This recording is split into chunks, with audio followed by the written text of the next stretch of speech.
Hey everybody, it's Mike over here at Growtopia, and I have a special video for you guys today. So, I'm actually doing, from scratch, for the first time ever, is making lasagna. And I'm using the produce that we get from Growtopia. Now, what's great about it is I didn't have to order it, I didn't have to run to the store and sit in traffic and get on a line behind people who get to the register and they don't know how to pay. It's like a big surprise. You need to pull out your wallet. I went outside, grabbed what I needed, snip, snip, put in a container, and separated it all out. I got chopped meat and bacon. I'm going to be showing you guys a couple different things. Currently, right now, I have my pot boiling, or getting up to boil, and we're actually going to be throwing in the lasagna itself. So the lasagna pieces that we're using are from Whole Foods, 365 organic lasagna. On the back of it, it says, bring water, 5 quarts per pound of pasta to a boil, add salt to taste, 1 tablespoon of oil to prevent lasagna from sticking. So, we're not going to do the salt because I always like to do salt on anything after the fact in the case it needs it. Sometimes stuff doesn't need salt. So we're going to just add the olive oil to the pot. Takes a while to come out.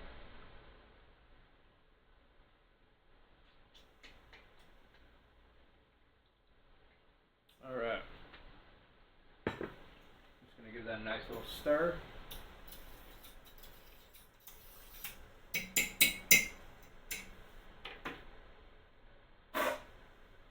So, what we're going to do, I'm going to take our box of pasta. I'm not wearing gloves for the box of pasta, I'm wearing gloves for the next couple steps, but while we're at it. So we're going to look at our pasta as it comes out. Now, as you obviously know, which I should have done beforehand, is you're going to probably have a bunch of different broken sections. Now, you can do what you want. You can throw them away, or you can throw them in the pot. It's all up to you. I'm just going to grab, and we'll switch to an aluminum pan, make my life easier. Just throw it right in the pot. Okay, let's dump them on an aluminum pan.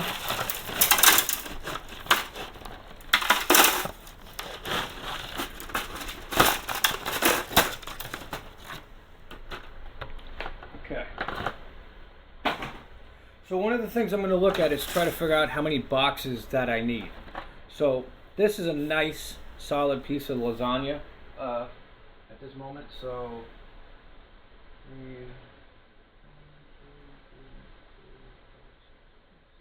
about 6 across. I need 1, 2, 3, 4, 5, 6, 7, 8, 9. Broken. That's still usable. 9. That's 10. 11 and 12. 13 and 14. And we got some broken ones in between. So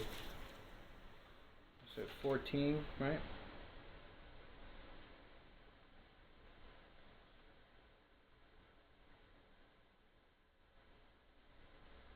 Yeah, I think that would be fine. We don't need more than that.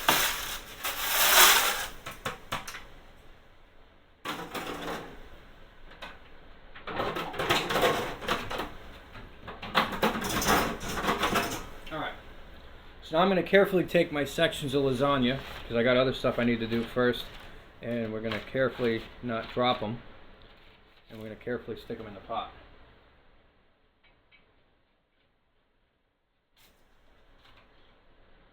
And they're only going to boil for a short period of time, and then they got to come out. They kind of really don't fit in there well, but that's fine.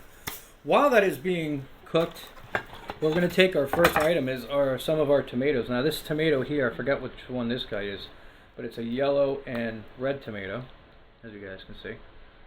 And we're just going to dice these guys up. Nothing fancy.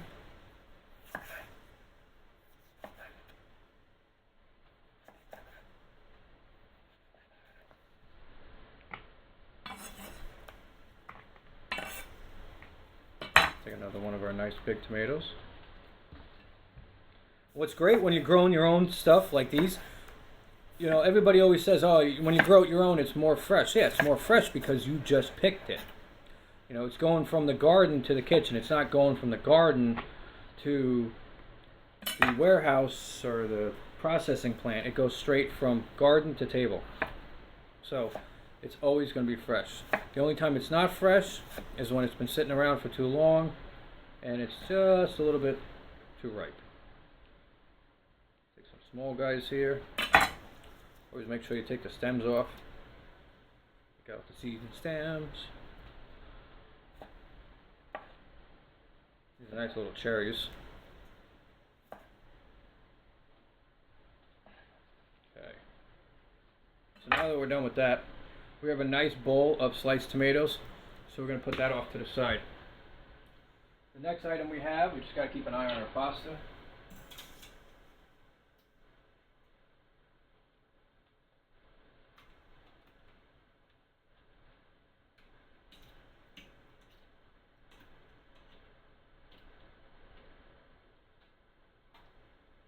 Now it's going to cook really quick, and we don't need it cooked completely down because it's going to get also cooked again inside there.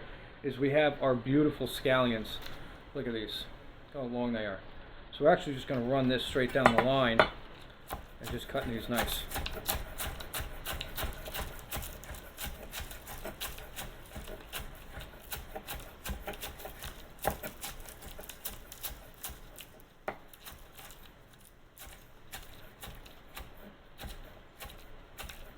It's nice having such fresh herbs right at my disposal. I'm not waiting for somebody to deliver it. I'm not worried about somebody at the store trying to pick the right stuff. I'm not worried about sitting in traffic, going out on a Friday afternoon. Especially today is a wonderful, beautiful Friday the 13th, and I've had quite a interesting Friday as it is. So I'm not leaving the house no matter what. I'm done. I got home. I'm not leaving. I'm cooking, watching TV, listening to some tunes, and cooking.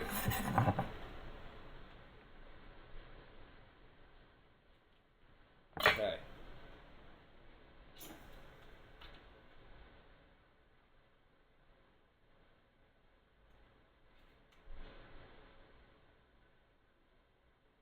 Pasta is just about almost ready. We'll be moving on to that next stage. Next thing I like to do is grab my basil. Now you can see how nice and big this basil is. This guy is actually coming in, and this is barely half the plant. So at the end of the year, when it's time for the basil to come in, I'm going to overwinter it, and hopefully it will survive it. And I will have basil all winter long. And then at the end of the season, it will go back outside where it will be out there guarding the tomato plants like it has been doing all season long.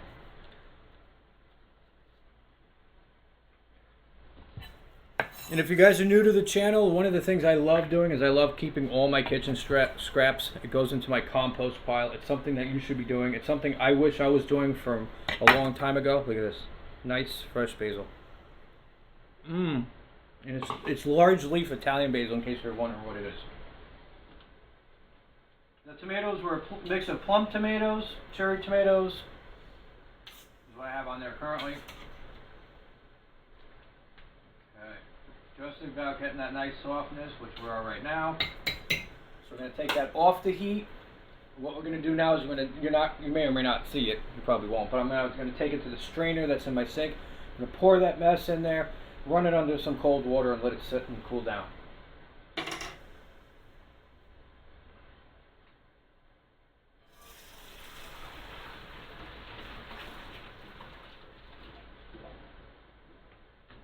Basically, you want your pasta at the consistency of where it kind of gets like a little floppy. But you want good floppy, not bad floppy.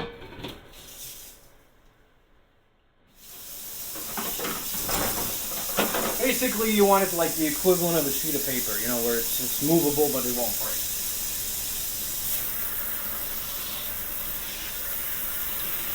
Now we have right here is my wok. Things about to get wonky in here, alright? I'm going to turn it on medium heat. We're going to grab some butter. We're going to transition to this really quickly.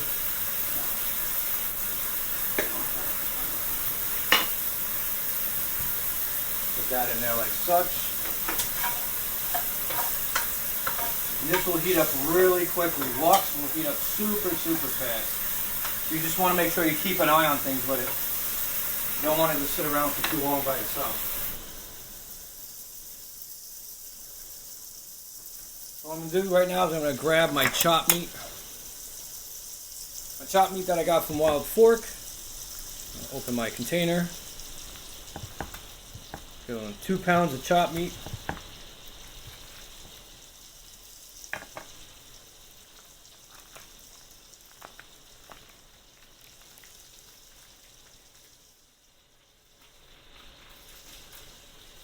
Once I pull it out, I like to just grab it by hand and just mix it all in there nice, like such.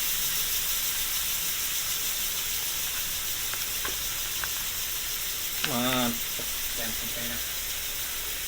Alright, get the rest of it out.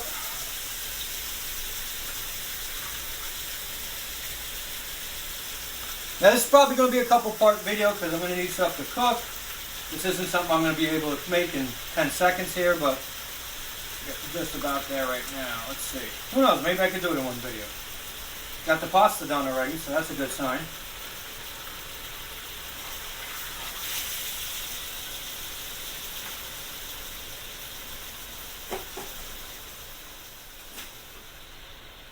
Gloves. Get rid of my gloves. It's starting to irritate me.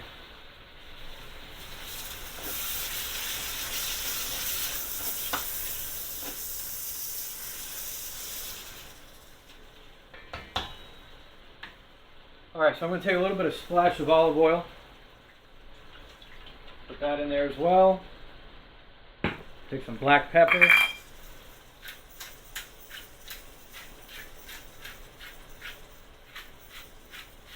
Okay, I got that in there. Now we're going to take our onions, our scallions that we just did. Add our scallions in there.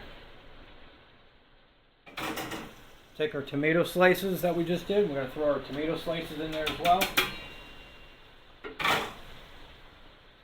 Now what we got is we got some peppers that we had grabbed. So these are our nice peppers, or bell peppers that we grabbed out of there. A little small, but hey, they're going to work.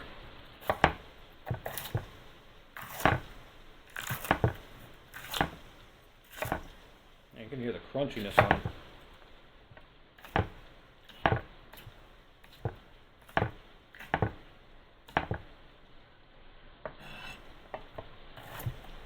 And these are literally freshly picked about less than 5 minutes ago.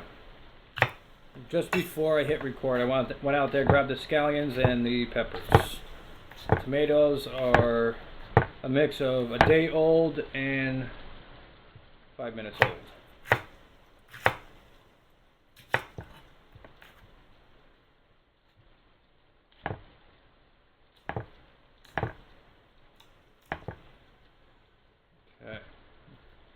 Trying to see what the camera's seeing. I guess it's back here, which is kind of funny.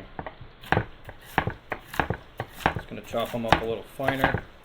Not by much. I still want it nice and chunky.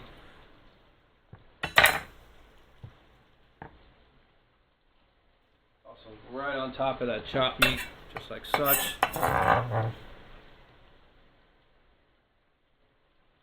to make sure I get all my seeds. Seeds are where a lot of your flavor is, especially if you're into hot peppers. Seeds are where the flavor is really at more than anything else.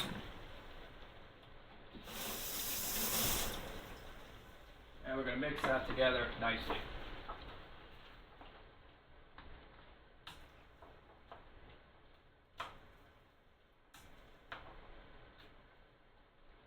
Basically, this is the consistency that I'm looking at right here. So I'm taking all this and I'm just nicely mixing it all together on the wok.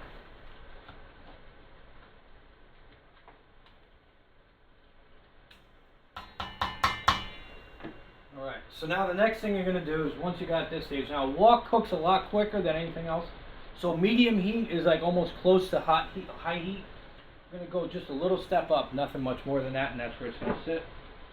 Now, you could use sauce, you don't have to use sauce. I'm using sauce. So the only sauce I currently have on hand is no sugar added organic pizza sauce, also from 365. Pop the top, pour it in. Now, as a lot of things we've all learned together throughout the world, the years of your life, if you notice, you got your jar and there's still sauce in it. What I'm going to do is add a little bit of water in it. Basically, as if anybody doesn't know this, your grabbing the rest of it all. Now, because a lot of this is going to render down the water-wise, that pizza sauce is very good. Pizza sauce has the tomatoes, it has basil in it, it just amplifies it even more. That's nice, right? And you pour the rest of that on there. And you use the rest of your jar. You used all your money. You didn't waste it. Now what we're going to do is we're going to take some of the basil, not all the basil. We're going to take a pinch of the basil. I'm going to sprinkle that pinch of that basil on there like such. And I will show you guys what is going on. Look at that. Ooh, close one. Now I'm going to grab all this and we're just going to keep mixing it like such.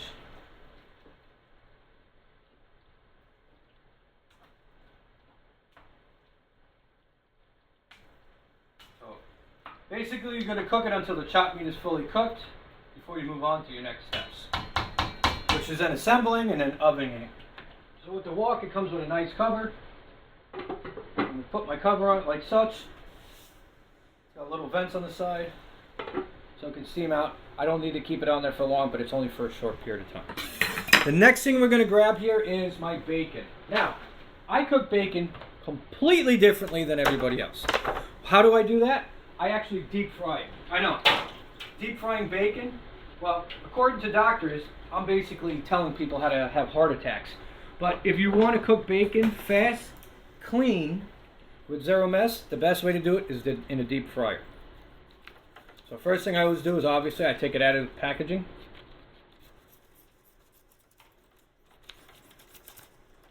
Now this is just another 365 bacon from Whole Foods. In case you don't know what 365 is.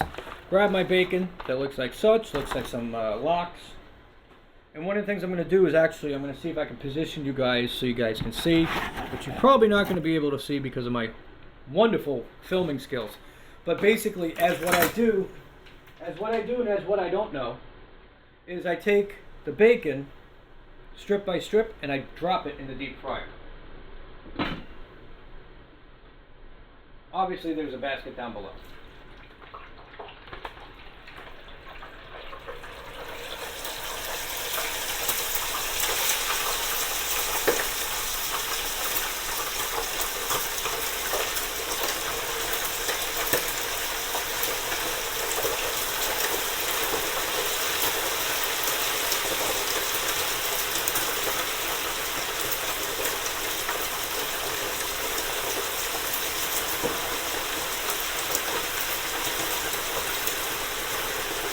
That's it. Throw the cover back on top. Let it sit. It only takes a couple minutes. I will show you guys that. So it is 6:10 p.m. I dropped the bacon inside.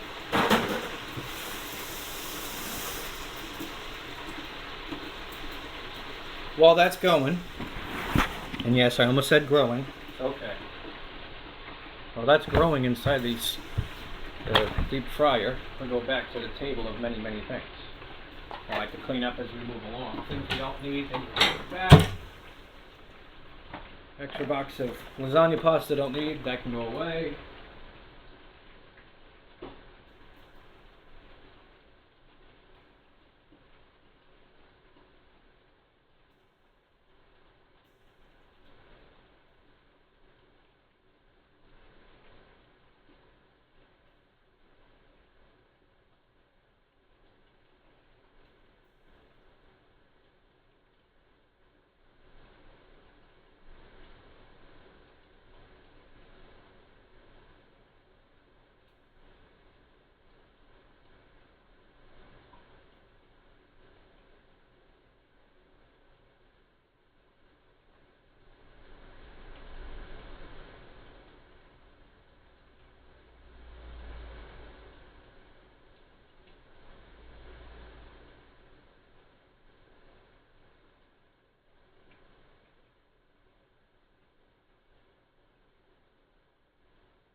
Alright, so with the pasta, I didn't really kind of touch into that. The reason why I boiled it versus you might see other people not boiling it is because you follow the back of the box. The back of the box for the pasta that I had bought said to boil it, so that's why I boiled it. I was watching a woman who was doing it, which is where I learned there's a little recipe from, but I tweaked it a little differently.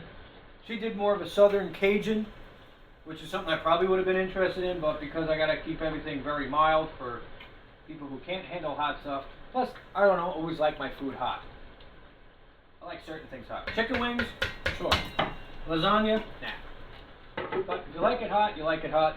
The pasta she was using, it literally said on the back, you didn't have to boil it, you could just stick it in the pan and voila. So, everything's different, right? So while that's going, we're going to take a look at the bacon quick. And bacon is ready. So in 2 minutes, the bacon is ready.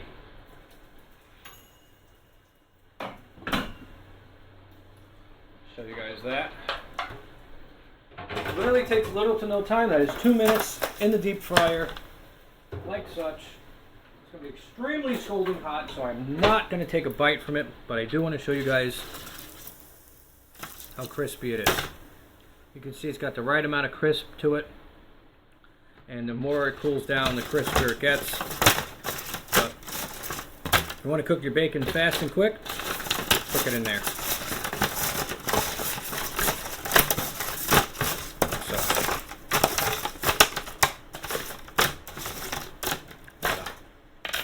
And if I can get a piece, you can actually see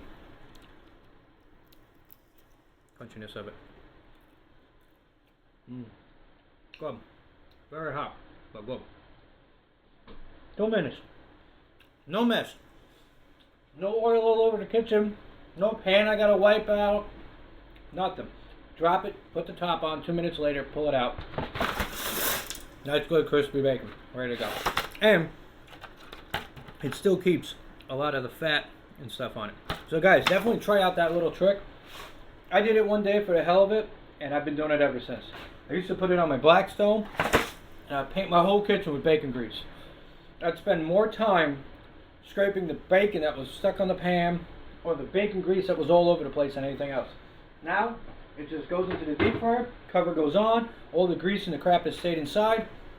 When I'm done, I shut it off, all the grease and the crap has stayed inside, and there's no mess. The only mess that's left over is where I stick the bacon, which would be the pan. Usually I put a paper towel, but we're using this for the recipe, so we're not going to be worrying about that.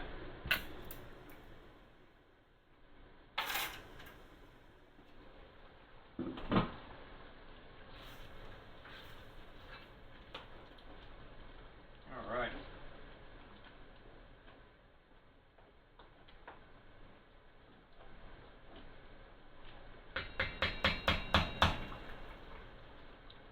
So I like hitting it and then like, oh.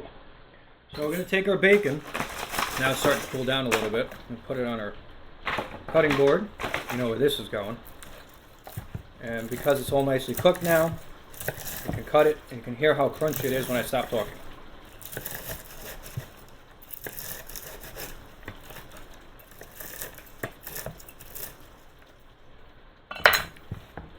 Right in the wok. Waka waka. Yeah, 23 minutes into cooking dinner. Something easy you guys can do. You can obviously watch this over and over again. Why am I moving so quick? Well, you always want to move quick when you're in the kitchen. Plus, I also did a lot of research for the past 2 days on how to make it. And then I just take things and I tweak it to the way that I want it. And that's it. You don't need a wok, but a wok is a good thing to have because a wok is really nice to cook with. It's a nice bowl. Everything full cooks and it all goes straight down to the bottom, and it's easy to work on. You can lean it, you can tilt it where you need it. Very simple, very easy. I picked this up from Amazon. I don't remember when I bought it. I know it was a long time ago, and I never used it. And I said, you know what? I need something that I can cook chopped meat and sauce in it together, and I can cook really nicely. And a wok just walked into my mind that I had sitting around that I've had for quite some time. So there it is. So what we're going to do is we're going to turn this down to low, very, very low. We're going to throw that on top. I'm going to make myself a cocktail. While we're making a cocktail, we do a little cleaning.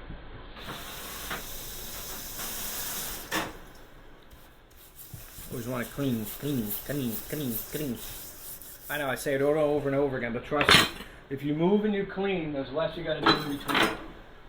Nothing worse when you're done and you're cooked. You're cooked. I'll be cooked. When you're done cooking, you You're enjoying your dinner with your loved one, by yourself, with your cats, your dogs, your turtles, whatever you got, your mother, your parents, your mother-in-law. Well, who knows if she really likes her or not. No mother-in-law really likes her. It's kind of a weird statement, but it is true. You always want to make sure that you clean as you go, because at the end, you don't want to do anything when you're tired. You know, you're sitting there, you're tired, you're exhausted, your belly's full.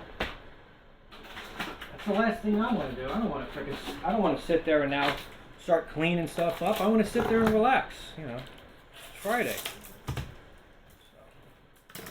So, we got Munster cheese because it's Friday the 13th, so we need something Munster related.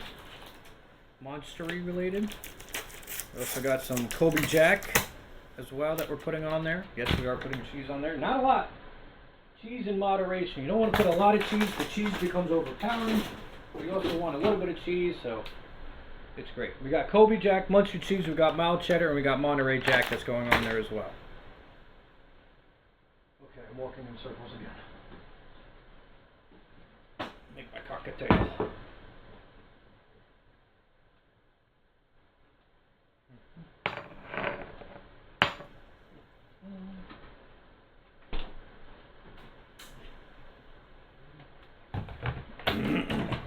Ain't no love in Oklahoma. If anybody out there who's wine drinkers, I would say try this bottle. It's a blueberry wine. Blueberry sangria. It's actually really good, and it's fairly cheap. It doesn't last long once you start drinking it. I also grabbed this bottle of rum. It's not as good as Malibu, but when this is $18 and Malibu is $36 for the same size, $18 tastes pretty good.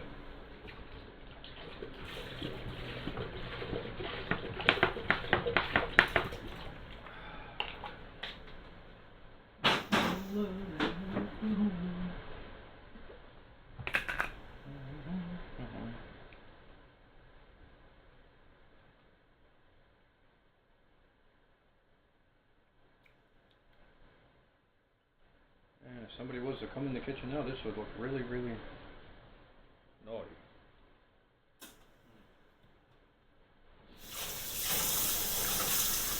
That's good old coconut cream. Get rid of that. Clean as you go. Stir as well. Chop meat's just about there. Wanted to render down just a little bit more. I'm still feeling a little bit of hard chunks of chopped meat here and there. I didn't fully thaw out my chopped meat. I literally pulled it out of my freezer, put it in my bacon in my, what the hell's going on here? I can't put my wok top on. Alright. The bacon and the chopped meat I pulled out of my freezer, and I literally stuck it in a pan under hot water in my sink for probably like 5 minutes. So there are some hard spots here and there. So that's more or less of what I'm really waiting on, is to try to make sure all of it's rendered down so it's all nice and cooked before we do anything else. The ice is for the blender, not for the food. Yes, I took pineapple, wine, rum, ice, and coconut cream to make a bloody pina colada.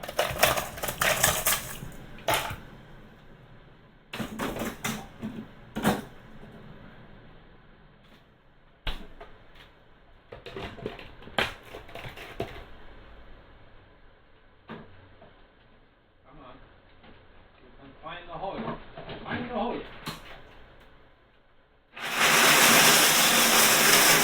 Sit down.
Yeah, no, let's try that.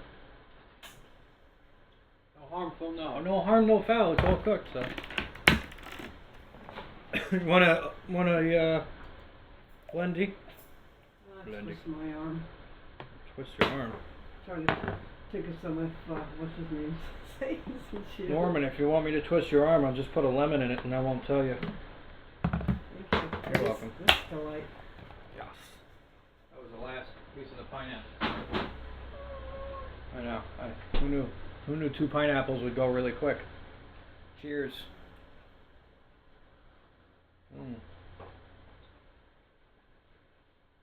Cheers. Oh my god. Oh my god. Alright.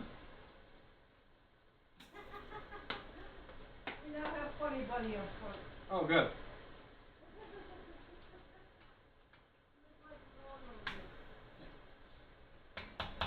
Stays around for too long, he's going to become a little. Okay, so now we're going to move on to the next stage, which involves me finding somewhere else to stick you. Which I imagine would probably be about here. Because, well, maybe.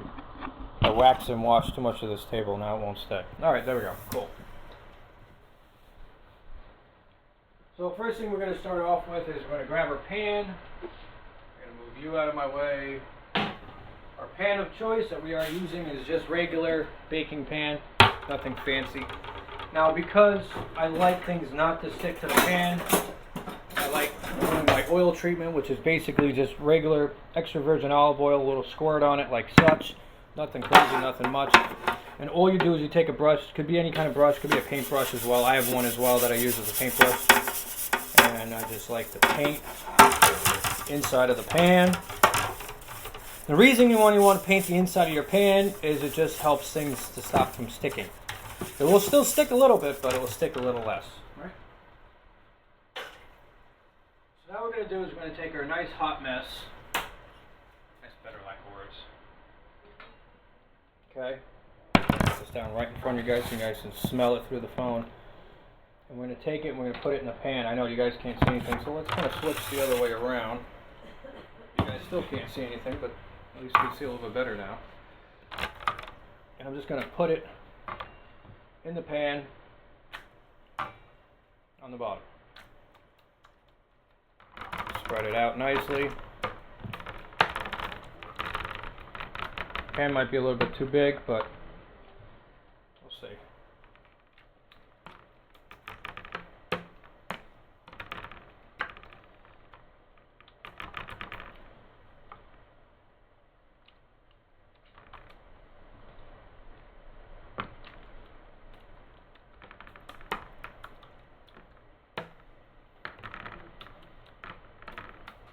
Okay, I'm going to jump to my binding agent, which is some cheese. I'm just going to sprinkle that cheese on there like such.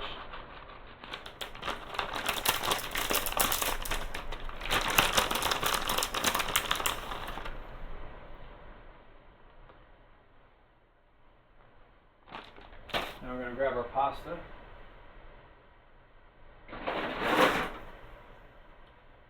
Sitting far, far away for some weird reason. Take our ribs of pasta here. Find a nice rib of pasta. See how nice and bendy it is. And take the pasta and we're just going to lay it down in the pan nice and flat and just overlap just a little bit on it.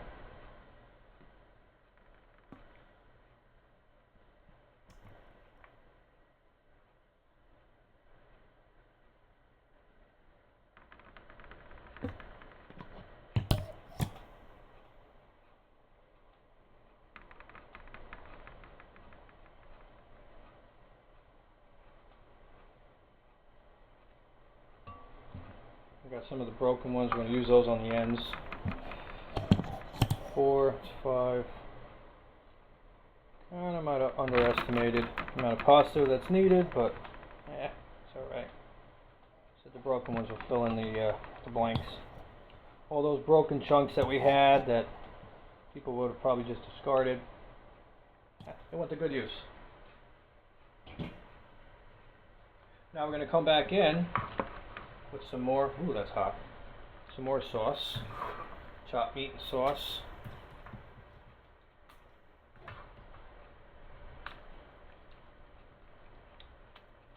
Yeah, we really needed a smaller pan, but that's fine. We'll make it work. We'll make it do. Next time around we'll use a smaller pan, or we'll use a bigger batch of stuff, because 2 pounds of chopped meat is going pretty quick in a pan this size. But that's fine.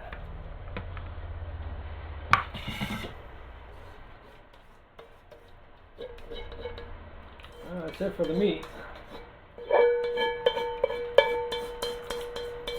Maybe 2.5 pounds, maybe 3 pounds, 4 pounds would have been good for a pan this size. It works, it works. I was just gonna have to get a little more creative. Mike doesn't do everything always by the book. I start off by the book, and then things fail, and then I just make it work, right? Alright, so let's come in here with our Kobe.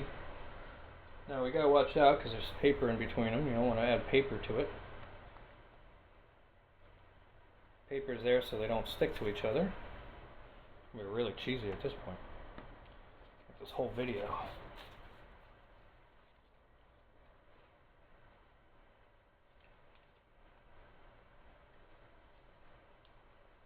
That's what I did wrong. I put you down too early. I'll take you out.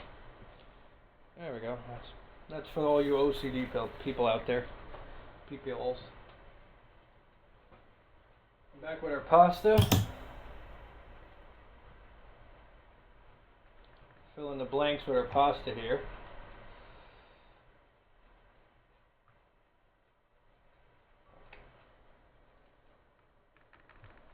Now normally you would have meat on top, not pasta, but that's because I underestimated the amount of pasta. I underestimated the amount of meat that would be required to fill in the blanks, but at least I know the amount of pasta. 1 box of pasta will do one of these big pans, so it's good to know. And I was actually thinking about doing 2 boxes.